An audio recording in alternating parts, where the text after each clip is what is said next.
Welcome, ChefMod users. This is a video explaining how to use ChefMod's inventory app and specifically how to link a new item from a purchased item. It's a good idea to have a look at the inventory quick start guide that we published as you're watching this or before you watch this, because they'll help you set up your sections.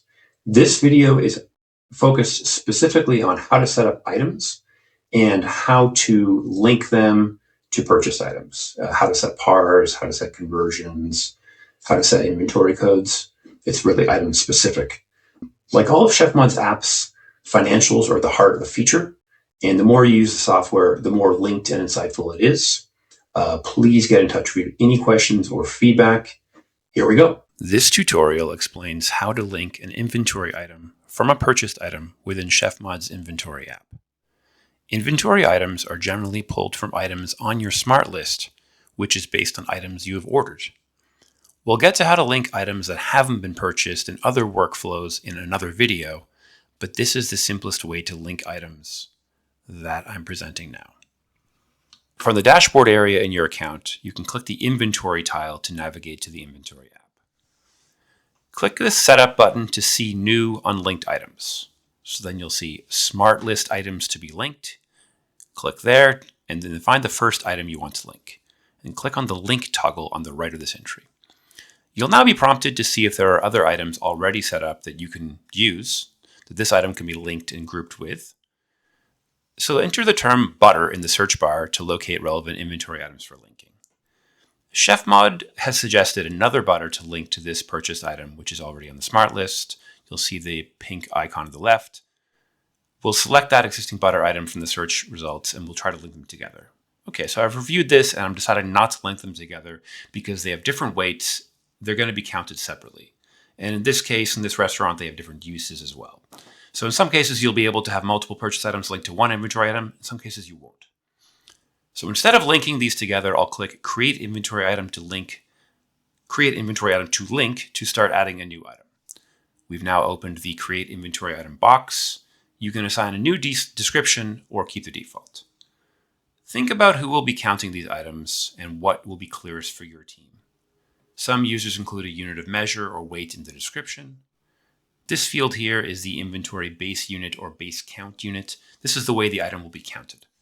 We're going to select each in this case. Then we'll select dairy as a category.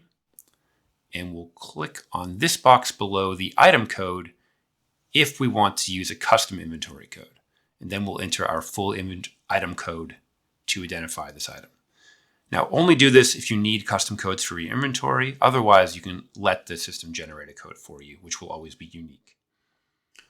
Many users use system-generated codes.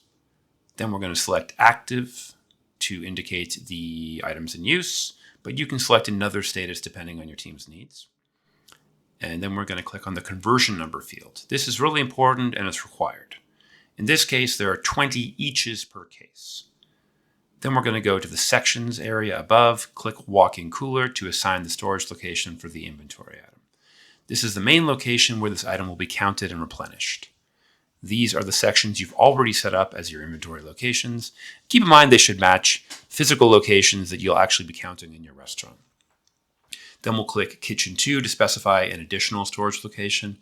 Imagine this is a service location as opposed to a storage location. And this, of course, these will vary item by item. Then we'll click PAR to set the minimum stock level for the inventory item. And we'll enter 15, in this case, to define the main PAR level. This is a really important number. If you're doing a PAR level order, this number could trigger a reorder. Then we'll click PAR again on your secondary location to set an additional PAR level if you want. In this case, we're entering 2 to specify the secondary PAR level. And then we're going to click No Limit PAR Max to set a maximum stock limit for the item. We're clicking on the area to enter the maximum PAR level value, and we're going to enter the amount you want. In this case, we're going to enter 40 to define the maximum PAR level. Keep in mind, as we're counting by eaches, this translates to 2 cases maximum in-house. Then we're going to click Submit to save the settings and this new item as we've defined it. We've already, the GL account is already assigned, so we didn't have to assign it in this case. Then in the next window, we'll click X to close this window. And then we're going to go and check in the relevant sections to make sure our item has been correctly linked. So we'll go to walk-in, we'll click Manage section to look for the item we just created. We'll go to the search bar, we'll click Search to find the item. We'll fill the search field with our term, in this case butter, to find the item we just created.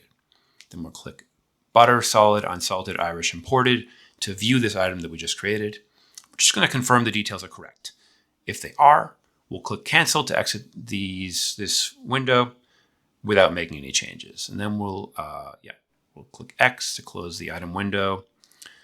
Back in the main inventory screen, we're going to click Manage section on Kitchen 2. We'll repeat that same pattern to confirm the information is correct. And then we'll click X again to leave that window and go back to the inventory screen. Now, this has shown how to link a new inventory item from a purchased item in ChefMod's inventory app. By following these steps to create and configure items and assign storage locations, you can make sure your inventory is easy to count and correct. We'll share other videos in the future on how to create items that aren't linked to purchase items and other videos on inventory management. In the meantime, if you need help with managing your inventory or other aspects of your work, ChefMod's concierge service and member services can help. Thank you.